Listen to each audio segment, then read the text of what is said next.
Baik, Assalamualaikum warahmatullahi wabarakatuh. Apa kabarnya anak-anak semua? Mudah-mudahan sehat-sehat semua ya. Baik anak-anak, hari ini Bapak akan menerangkan ini sudah masuk ke bab ke-9. Bab ke-9 kita akan bertemu tentang gelombang berjalan dan gelombang stasioner. Nah, untuk sekarang gelombang berjalan terlebih dahulu. Ini masih ada lanjutannya dengan gelombang mekanik yang sebelumnya. Ya, baik, kita akan bahas langsung aja. Ya, ini ada pengertian gelombang lagi dari awal. Jadi gelombang adalah getaran yang merambat melalui medium. Nah, sebenarnya memang ada yang melalui medium, ada yang tidak ya. Kemarin sudah dibahas ya.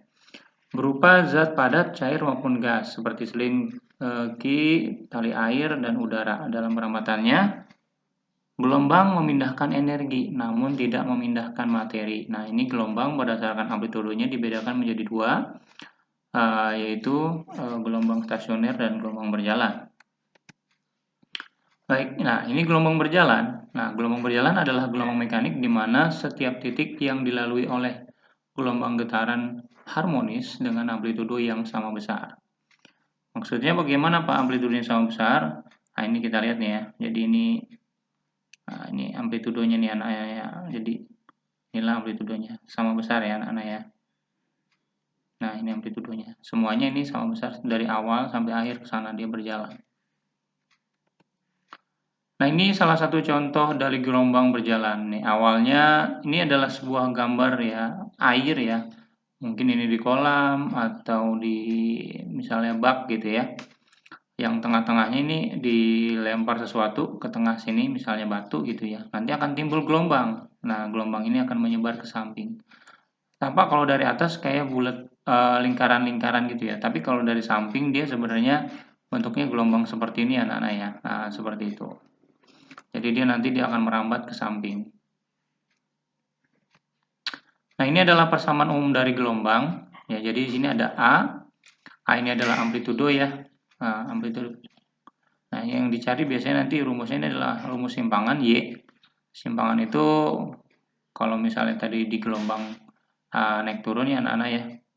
Kalau misalnya di gelombang naik turun, nah posisi simpangan itu loh posisi di mana misalnya di sini. Nah, dari sini ini jarak ke titik seimbangnya berapa, itu adalah simpangan. Nah, simpangan terbesar itu A ya, pas di ujung. Nah, ini adalah simpangan terbesar. Nah, simpangan terbesar itu disebut dengan amplitudo. Tapi apakah dia simpangan? Ya, termasuk simpangan. Ya. Sin, nah ini pasti udah tahu lah ya, sin itu ya. 2pi, nah 2pi ini pi-nya nanti kita karena ini sin ya anak-anaknya, pi-nya berarti bukan 3,14 ya. Jadi bukan 22/7 atau 3,14 itu bukan. Ya. Bukan ya. Bukan. Jadi apa Pak? 180 derajat. Ya, jadi 180 derajat. Kalau nanti dikali 2 berapa Pak? 360. Nanti dikali dengan angka yang di dalamnya. T-nya adalah waktu, tapi T yang di bawahnya adalah periode. X-nya adalah jarak dibagi dengan lambdanya itu panjang gelombang. Posisi plus sama minus ini ya.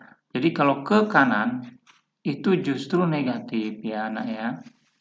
Nanti di sini ya. Jadi ke kanan itu justru negatif. Sorry, nanti kamu bingung nanti di sini lagi lihatnya ya.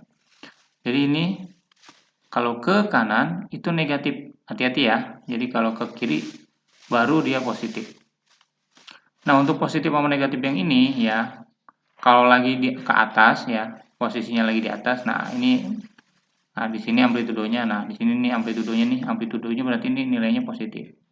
Nah, kalau yang amplitudo yang di bawah ini berarti nilainya dia lagi negatif. Positif atau negatif ini menandakan kalau dia lagi posisinya di atas titik keseimbangan, atau kalau negatif berarti dia di bawah titik keseimbangan.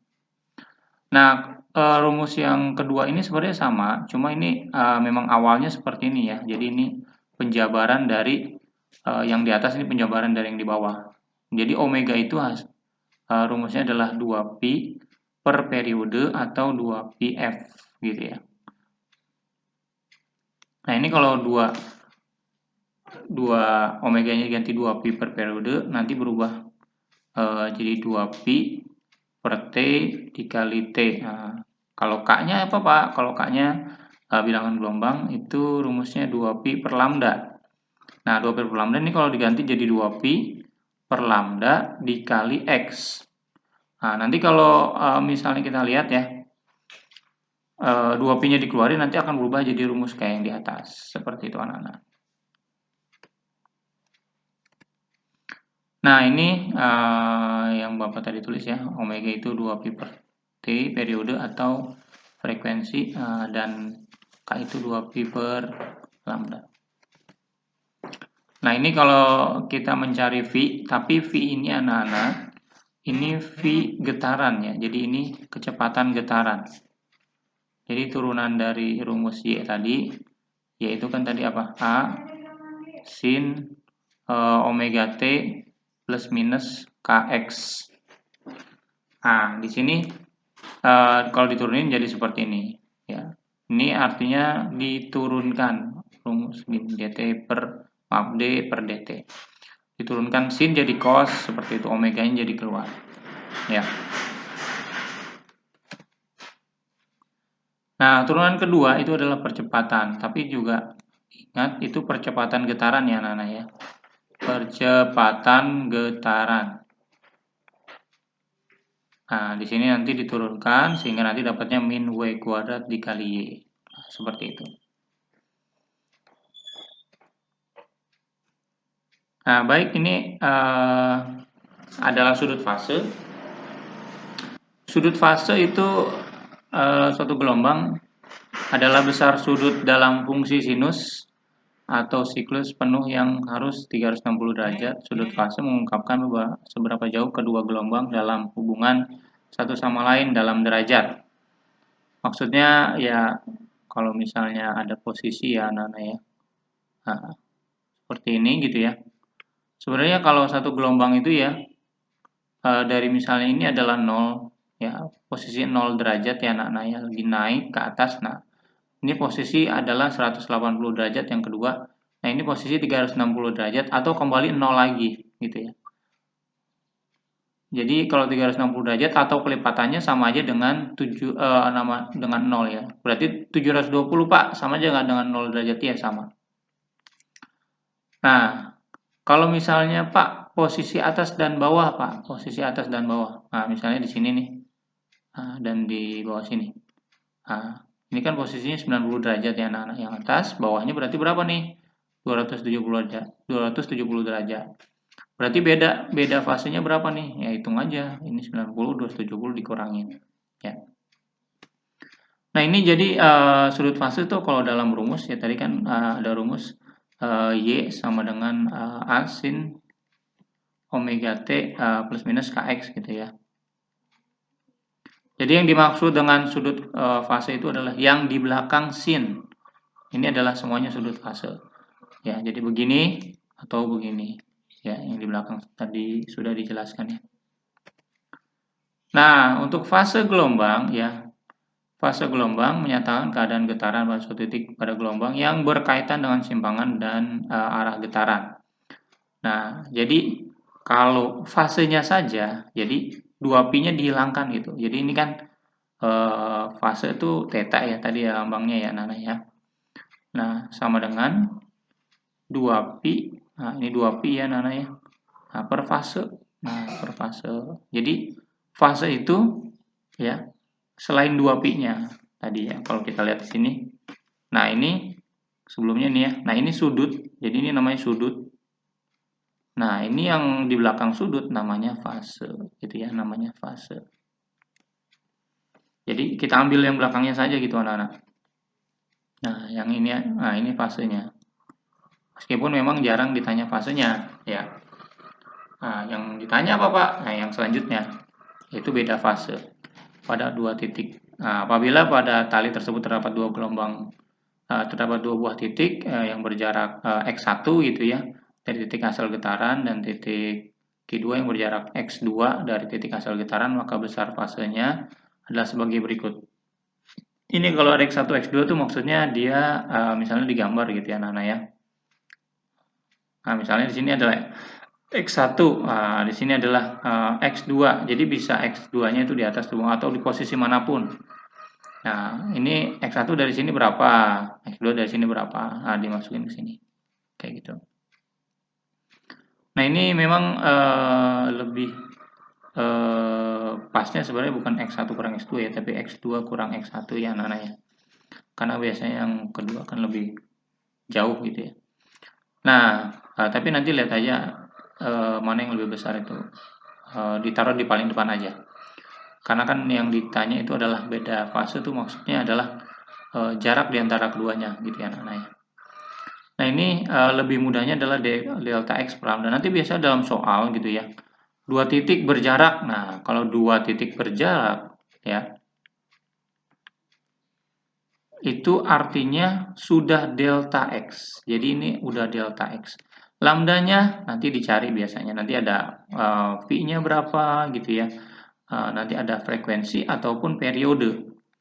Nah, nanti kan bisa kita cari nih lambda menggunakan rumus apa? V sama dengan lambda kali frekuensi atau lambda bagi periode. Nah, nanti kita bisa dapat apanya? Lambdanya.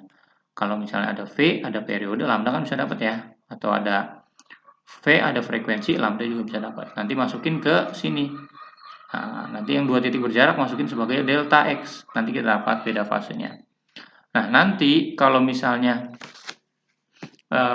kita dapatkan hasil gitu ya, dia ternyata kelipatan ya, dari kelipatannya bilangan bulat gitu ya, 1 gitu ya, 2, 3, maka dia termasuk ini anak-anak sefase. Maksudnya sefase apa Pak? Kalau misalnya posisi dia lagi di atas, maka X2-nya nih berarti dia sama-sama di atas tuh, berarti namanya sefase. Posisi yang sama gitu anak-anak ya. Nah, kalau misalnya Pak beda koma gitu ya, misalnya 1,5, terus nanti ada lagi 2,5, ada koma 5 itu berlawanan fase. Berlawanan fase. Berlawanan fase gimana Pak? Nah, kalau X1 di atas berarti dia justru di bawah X2-nya. Bisa di sini ya, bisa juga di sebelah sini gitu X2-nya, atau bisa juga sebelah sini. Intinya adalah posisinya berlawanan. Yang satu lagi di atas, yang satu di bawah. Pak, kalau misalnya X1-nya posisinya di sebelah sini Pak, misalnya gitu ya. Ini X1 nih Pak, yang di sini. Nah, ini kan di tengah Pak. Terus berlawanannya dengan yang mana gitu ya. Berlawanannya kan dia lagi di titik setimbangan tapi dia lagi posisi turun. Maka berlawanannya di titik setimbangan tapi posisi naik gitu ya, ini X2-nya kalau berlawanan. Kalau misalnya sefase berarti sama-sama di titik seperti ini. Nah, ini X1, ini X2-nya di sini. Sama-sama turun gitu ya anak-anak ya. Nah, ini ada contoh sebuah gelombang berjalan pada sebuah tali memenuhi simpangan Y sama dengan, nah, Y-nya sama dengan 2 ya, 2 ini amplitudonya, sin pi, nanti ini kita ganti 180 derajat, 10T min X per 25. Nah, tapi kalau ditanya Y-nya, maka kita masukin Pi-nya 180. Tapi yang ditanya cepat rambat. Anak-anak cepat rambat beda dengan cepat kecepatan getaran ya, jadi nggak usah pakai turunan. Nah, di sini kita dapatkan supaya lebih mudah gitu ya anak-anak ya. Ini kita buat ke salah satu rumus aja gitu ya. Misalnya kita mau dapetin, kan rumusnya ada Y sama dengan A sin 2pi T per T gitu ya, min X per lambda, nah kayak gitu ya. Nah, ini angka 2-nya kan nggak ada di sini ya. Nah, ini kita bagi 2 nih, ini juga kita bagi 2 supaya ada. Jadi 2 sin 2pi. Nah, yang di dalam dua-duanya bagi 10. Bagi 2 maaf. 10 bagi 2 5T min, nah ini X bagi 2 berarti 25 dikali dengan 2 50. Nah, di sini.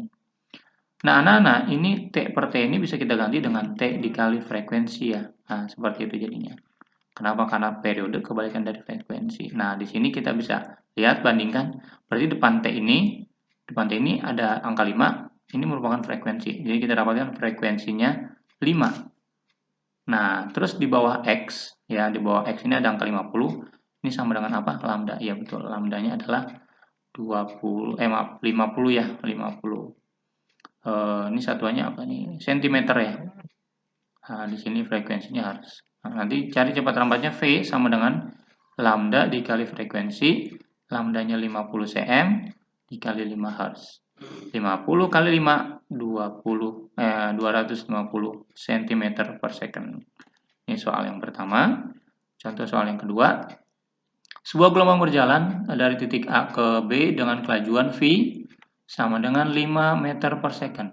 Periodenya sama dengan 0,4 second. Nah, ini kan bisa dapat lambda nanti dari sini ya, Nana ya. Periode gelombang tersebut udah jika selisih fase antara A dan B, justru selisih fasenya, beda fasenya yang udah diketahui. 6pi per 5, maka jarak AB adalah berarti delta X-nya yang ditanya. Anak-anak, kalau ada 2pi begini, ada pi-nya ini, beda fasenya kita harus ini anak-anak ya, ubah ya. Jadi kita bagi dengan 2pi, jadi supaya nanti dapat angka yang pas. Karena nggak mengandung pi ya kalau beda fase. Jadi tadi kan angkanya 1, 2 gitu ya. Jadi 6pi ini kita bagi 5. Ini kita bagi dengan 2pi ya. Kita bagi dengan 2pi. Nah, ini pi-nya habis. 6 bagi 2 berapa? 3 ya. 3. Jadi posisinya 3 per 5. Nah, ini posisi pas kalau tidak ada sudutnya. Nah, delta X-nya ditanya, sedangkan delta fase tadi kan apa? Delta X per lambda. Lambdanya kita cari dulu ya Nana ya. Lambda, kalau dari rumus V sama dengan lambda per periode, maka lambdanya jadi V dikali T.